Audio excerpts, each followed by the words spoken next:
The bank is closed. Not for the weekend. The doors are locked. A handwritten sign on the glass. The line of people outside stretches round the corner, and nobody is moving because nobody is being let in.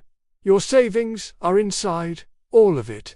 Every number on your account statement represents nothing you can touch right now. You walk to the store. The shelves have prices on them, but the prices are wrong. Yesterday, a loaf of bread was 1 unit. Today, the sign says 4. Tomorrow, you do not know. Your salary is the same number it was last month. The number means less every single morning you wake up. Modern people call this a financial crisis. Behind the Iron Curtain, they called it Tuesday. The Soviet ruble was not a currency in any meaningful sense that a Western economist would recognize.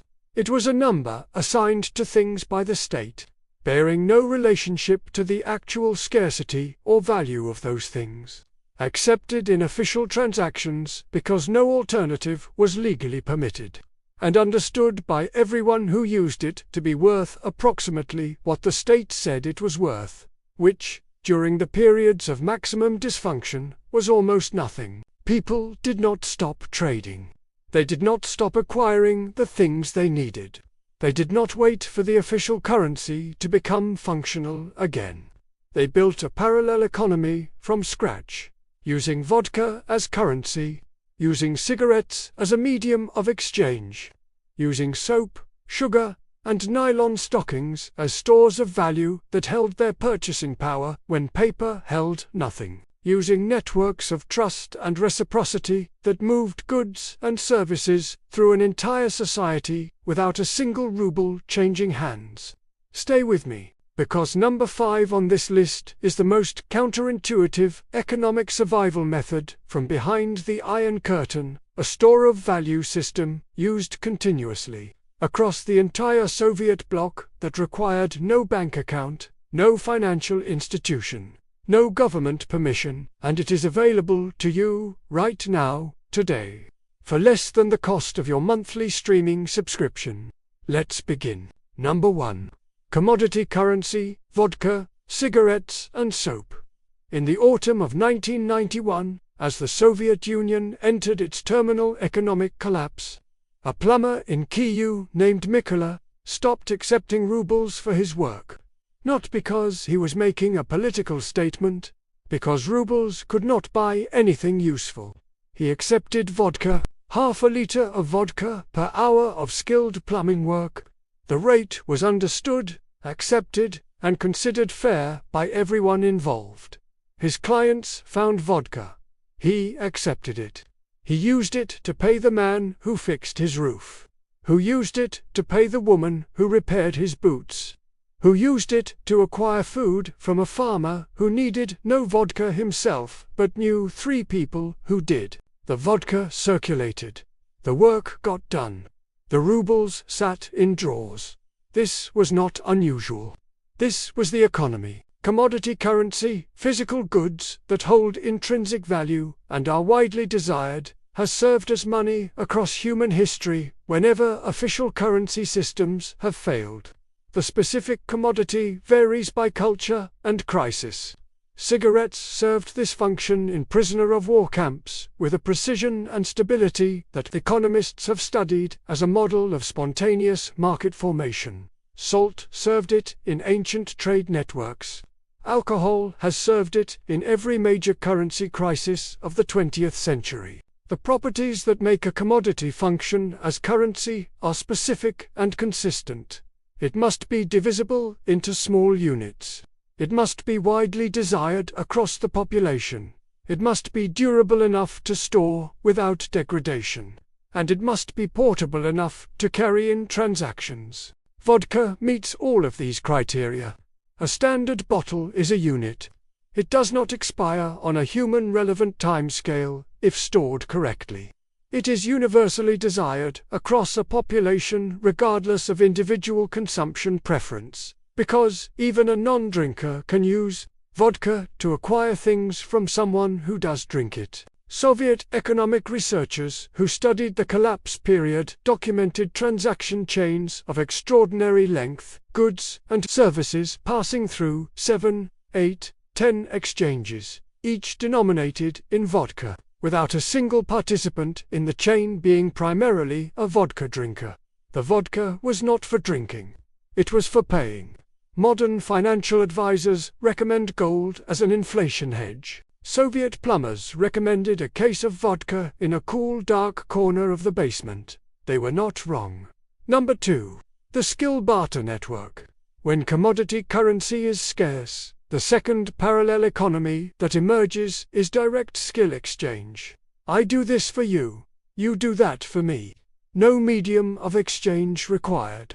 Behind the Iron Curtain, where the official economy was so dysfunctional that even commodity currency was sometimes insufficient, direct barter networks, organized around specific skills and services, sustained the lives of entire urban communities. The networks were not organized formally.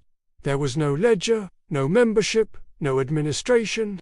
They were organized through relationship, the accumulated social capital of people who knew each other, trusted each other, and understood that the exchange of skills and labor was the foundation of survival when everything else failed. A doctor in Bucharest who treated a neighbor's child received, not payment, but a standing relationship with a family that included a carpenter, an electrician, and a seamstress.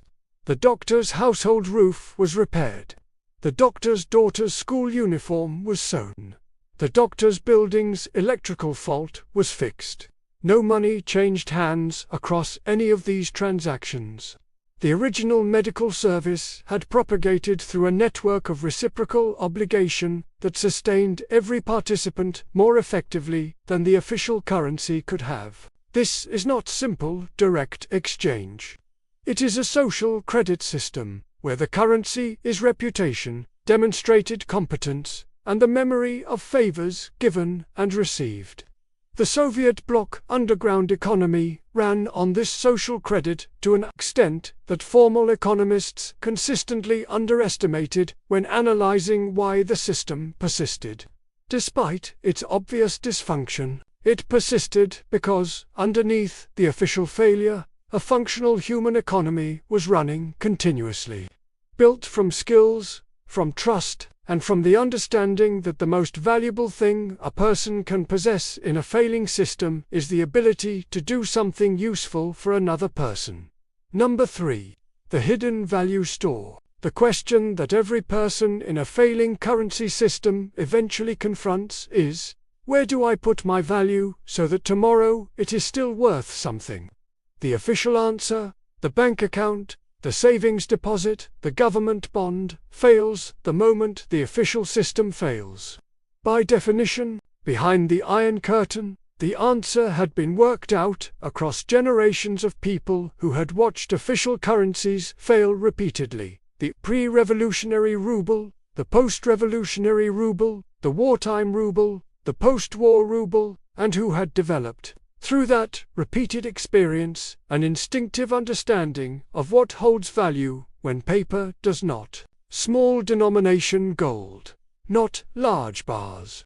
Small coins, small jewelry in gold or silver that could be transacted directly without attracting attention or requiring institutional support. Foreign currency, particularly the US dollar and Deutschmark, held with the technical illegality the Soviet state assigned to it, but with the practical acceptance that everyone, including state officials, understood it as real money in a way that rubles were not. Durable goods with universal utility, sewing needles, quality knife blades, mechanical watch movements, spare parts for widely used equipment. Things needed regardless of what happened to the political system, storable indefinitely, tradable at any moment. The Soviet household that kept a small amount of gold, a small amount of foreign currency, and a carefully selected stock of durable goods somewhere the state could not find was not wealthy. It was resilient. The distinction is critical. Wealth depends on the system remaining functional. Resilience persists when the system fails. Modern financial advisors sell products designed to preserve wealth within a functioning system. Iron Curtain grandmothers built stores of value designed to function when the system did not. Stop here. Look at your own financial situation right now.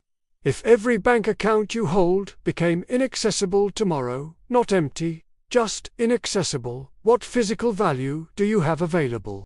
Not investments, not account balances, not numbers on a screen.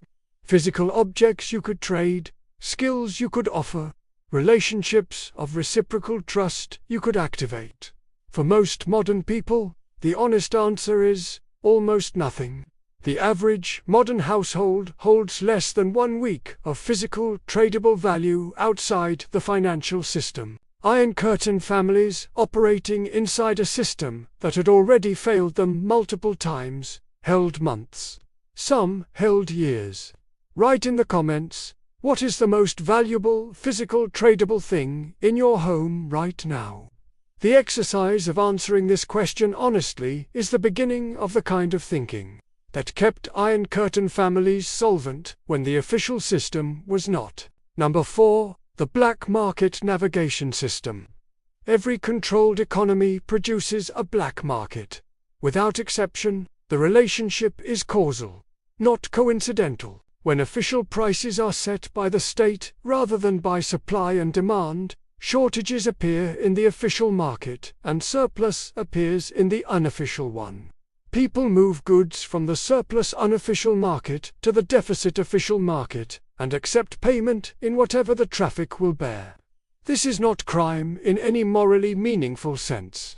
It is the natural human response to artificial scarcity. Behind the Iron Curtain, the black market was not a criminal fringe activity.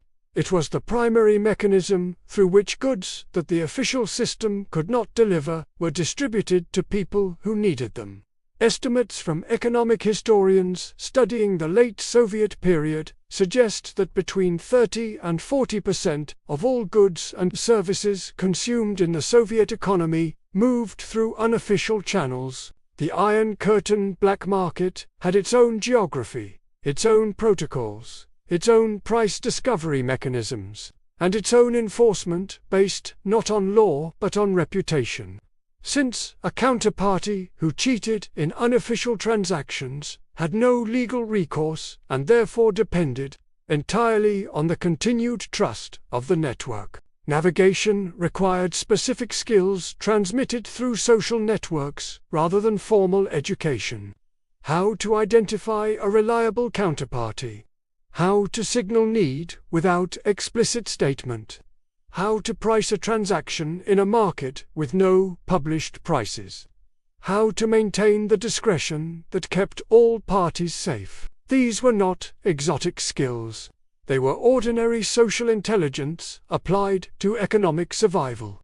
People who possessed them maintained their households through official market failures that left those without these skills genuinely destitute. Number 5. The seed and skill investment system. This is the one I promised at the beginning, and it is the most counterintuitive because it has nothing to do with money at all. The most durable store of value that Iron Curtain families developed was not commodity currency, not hidden gold, not foreign currency held in violation of state law.